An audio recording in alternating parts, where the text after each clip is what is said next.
रायबरेली। राज्य मंत्री दिनेश प्रताप सिंह ने आज भारतीय जनता पार्टी के द्वारा शुरू किए गए मोबाइल माध्यम से सदस्यता अभियान के बारे में जानकारी देते हुए बताया कि उनके द्वारा 20,000 नए सदस्यों को भाजपा की सदस्यता दिलाई गई है। उन्होंने कहा कि पार्टी के द्वारा उन्हें 10,000 से अधिक सक्रिय सदस्य बनाने का निर्देश मिला था, जिनके क्रम में उन्होंने 5 दिन में 15,000 सदस्य बनाए थे। जिला अध्यक्ष के निर्देश पर हमने सबके सहयोग से लगभग 20,000 से अधिक सक्रिय सदस्य अपने द्वारा बनाए हैं। वहीं मेरे भाई के द्वारा 11,000 सदस्य और मेरे बेटे के द्वारा 6,000 से अधिक सदस्य बनाए गए। इस प्रकार मेरे परिवार द्वारा 37,000 से अधिक सक्रिय सदस्य बनाकर हमारे परिवार ने भाजपा के साथ जोड़ा है। इसके लिए मैं भाजपा के जिला अध्यक्ष बुद्धिलाल पासी सहित अन्य पदाधिकारी व कार्यकर्ताओं को धन्यवाद देता हूं। उन्होंने कहा कि 9 विधानसभा में जो उपचुनाव हो रहे हैं उसमें पार्टी के कार्यकर्ता पहले से ही सक्रिय हैं। जो भी आएगा, जो भी लड़ेगा, भारतीय जनता पार्टी के सामने चित हो जाएगा। कांग्रेस और समाजवादी पार्टी जो अलग अलग विचारधारा की पार्टी हैं, विचारधारा में समानता न होने कारण इनका गठबंधन लंबे समय तक नहीं चल सकता। यूपी में कई बार गठबंधन हुए हैं, सब अपने स्वार्थ के लिए राजनीति करते हैं। रायबरेली जब में भी लोकसभा चुनाव होते हैं वह गाड़ी में झंडा लगा देते हैं, जैसे चुनाव खत्म होते हैं झंडा हट जाता है, आपस में डंडा लेकर अलायंस वाले लाठी चलाने लगते हैं। प्रियंका गांधी पर की गई टिप्पणी को लेकर दिनेश प्रताप सिंह ने पुरानी बात को दोहराते हुए कहा कि मुझे नहीं लगता कि इस प्रदर्शन का कोई कारण है। प्रदर्शन जो कर रहे थे वह अपने आप को हाईलाइट करने के लिए कर रहे थे। 3 या 4 बार प्रदर्शन हुआ, उसमें 6 से अधिक आदमी प्रदर्शन में शामिल नहीं थे। हम इससे प्रियंका गांधी की लोकप्रियता का पता लगा सकते हैं। मुझे नहीं लगता मैंने कुछ गलत कहा था। प्रियंका गांधी खुद सार्वजनिक मंच पर कहती रहती हैं कि मैं बुजुर्ग हो चुकी हूं। मैंने उनको बुजुर्ग कह दिया, मैंने कोई गलती नहीं की है। रायबरेली होने का नाते मेरा धर्म कर्तव्य बनता है। सामाजिक सेवा में जो आदमी सक्रिय हो वह रायबरेली छोड़कर भागने लग जाए तो हम पूछेंगे जरूर। अगर प्रियंका गांधी उत्तर प्रदेश में आई लड़की हूँ, लड़ सकती हूँ का नारा दिया, अगर नहीं लड़े, बिना लड़े भाग गई तो सवाल तो उठेगा ही उठेगा। प्रियंका गांधी ने लुटियंस जोन्स में जन्म लिया, वहां से चुनाव नहीं लड़ा। मुरादाबाद में अपनी ससुराल से चुनाव नहीं लड़ा। जो व्यक्ति जहां रहता है राजनीति की शुरुआत वहीं से करता है। अब वह केरल के वायनाड से जाकर चुनाव लड़ रही हैं। मेरा सवाल राजनीतिक था, उसका जवाब देना चाहिए था।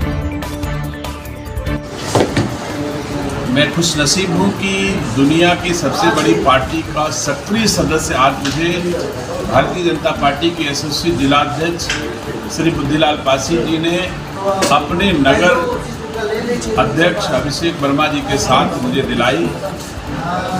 निसंदेह सबसे बड़े परिवार का सदस्य बनने पर जो सुख, जो गौरव की अनुभूति होती है वो आज हमें हो रही है। भारतीय जनता पार्टी उत्तरोत्तर ऊंचाइयां हासिल करती रहे, इसका प्रयास हम पार्टी कार्यकर्ताओं को हमेशा करना चाहिए।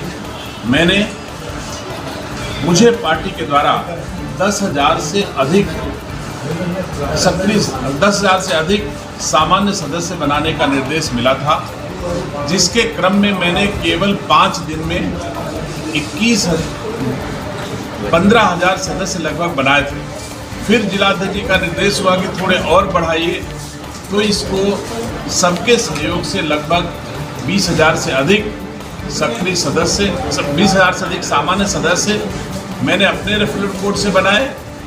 मेरे भाई के द्वारा लगभग 11,000 सक्रिय सदस्य बनाए गए और बेटे के द्वारा लगभग 6,000 से अधिक बनाए गए। इस प्रकार 37,000 के आसपास सक्रिय सदस्य हम परिवार ने मिलकर के भारतीय जनता पार्टी के लोग से जोड़ा है। लोगों को एक परिवार को उत्तरोत्तर बड़ा करने में पार्टी के कार्यकर्ताओं के साथ मिलकर के हमने किया है। मैं धन्यवाद देता हूं अपने यशस्वी जिलाध्यक्ष जी को, जिन्होंने इसकी शुरुआत हमारे यहाँ से की है। और भारतीय जनता पार्टी के जिलाध्यक्ष जी का निर्णय है कि जो भी लोगों ने अपने रेफरल कोड से अधिकतम सदस्यता की है, ऐसे पूरे रायबरेली जनपद के नेताओं कार्यकर्ताओं के घर जा करके उनको सक्रिय सदस्य बनाएंगे। उसके क्रम में आज अध्यक्ष जी के द्वारा मुझे सक्रिय सदस्य बनाया गया, इसके लिए मैं अध्यक्ष जी का धन्यवाद देता हूँ।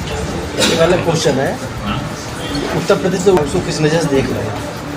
कि कार्यकर्ता बेस पार्टी है, दुनिया की सबसे बड़ी पार्टी है और उसका हमारी भारतीय जनता पार्टी का कार्यकर्ता सदैव चुनाव के लिए तैयार रहता है। जब तक लोग सो के उठते हैं तब तक भारतीय जनता पार्टी का कार्यकर्ता चुनाव लड़ चुका होता है। हम 9 विधानसभा में जो चुनाव हो रहे हैं उनमें हमारी पार्टी के कार्यकर्ता बहुत पहले से सक्रिय हैं। जो भी आएगा, जो भी लड़ेगा, वो भारतीय जनता पार्टी से चित्त हो जाएगा। भारतीय जनता पार्टी 9 जगह परचम फहराने में, कामयाबी हासिल करने में सफल होगी। कांग्रेस और सपा में तालमेल नहीं बन रहा इस उपचुनाव को लेकर। देखिए, कांग्रेस और समाजवादी पार्टी 2 अलग अलग विचारधारा के लोग हैं।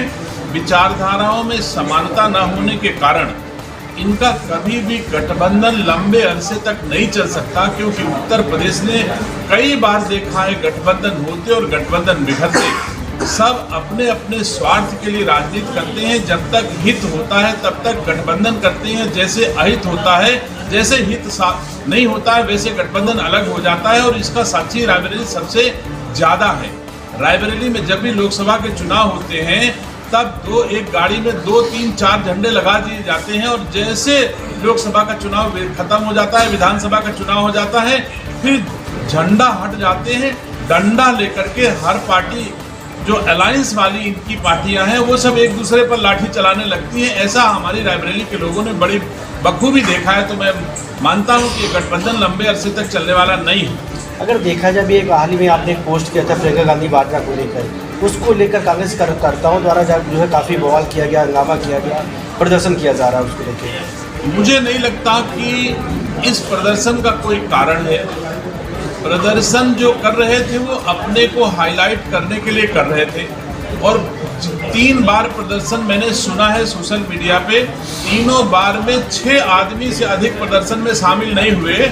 यह प्रियंका गांधी की लोकप्रियता का द्योतक है, राहुल गांधी की लोकप्रियता का द्योतक है, कांग्रेस की सक्रियता का द्योतक है कि उनके प्रदर्शन में केवल 6 आदमी अधिकतम खड़े हो पाते हैं। इतना बड़ा प्रदर्शन इनके लिए किया गया और मेरी खराब बात पर किया गया। मुझे नहीं लगता कि मेरी कौन सी ऐसी बात खराब थी।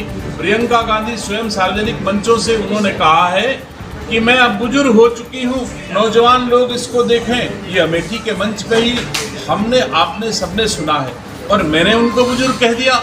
तो मैं तो नहीं समझता कि मुझसे कोई चूक हुई है। और ये भी सही है, रायबरेली का होने के नाते मेरा धर्म कर्तव्य दोनों बनता है कि अगर रायबरेली में सामाजिक सेवाओं में जो आदमी सक्रिय हो वो रायबरेली छोड़ के भागने लग जाए तो हम पूछेंगे जरूर कि भैया काहे भाग